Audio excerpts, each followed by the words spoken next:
C'est un secteur qui ne pratique pas les soldes, mais les prix de l'immobilier devraient baisser légèrement en 2013, tout en restant très élevés. Malgré des taux d'intérêt historiquement bas, acheter une maison ou un appartement est devenu très difficile. Reportage à Lille de Sébastien Ambert et Soufiane Yassine.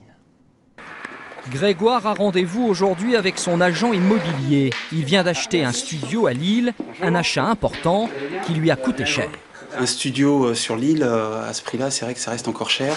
Combien vous avez payé, vous 85. Pour combien de mètres carrés? Pour 18 mètres carrés.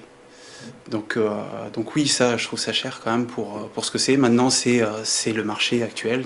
Le marché actuel qui a stoppé l'augmentation des prix, mais qui les a stabilisés plutôt que de les faire baisser. Résultat, il y a toujours une sorte d'incompatibilité entre le pouvoir d'achat et les prix.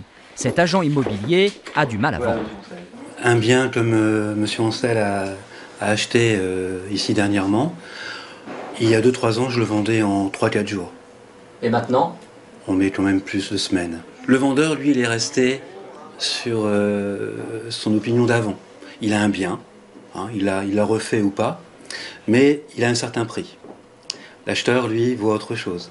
Et pourtant, il y a quelques embellis, notamment du côté des banques, car les taux sont historiquement bas, moins de 3% pour un achat sur 15 ans.